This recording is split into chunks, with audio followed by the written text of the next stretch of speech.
edate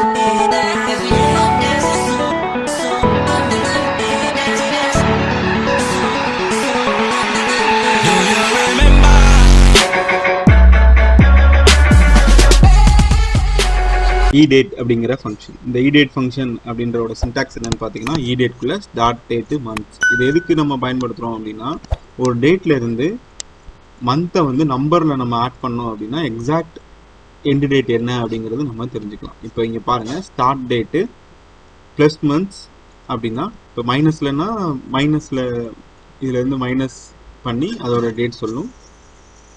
ப்ளஸில் சொன்னோன்னா ப்ளஸில் இதோட எண்ட் டேட் சொல்லும்.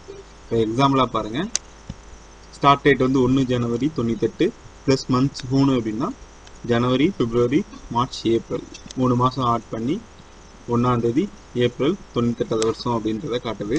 இங்கே 2 ஜனவரி 98 மைனஸ் 3 அப்படின்னா 3 மாதம் லெஸ் பண்ணி 2 அக்டோபர் 97 அப்படிங்கிறத காட்டுது. இதுக்கு இந்த இடத்துல நீங்கள் ஸ்பெஷல் ஃபார்மேட் பண்ணணும். இது எப்படி பண்ணணும் அப்படின்னா, ஃபார்மேட் செல்ஸில் போயிட்டு இந்த செல்ஸை வந்து டேட் அப்படின்னு சொல்லி மாற்றி வச்சுக்கணும்.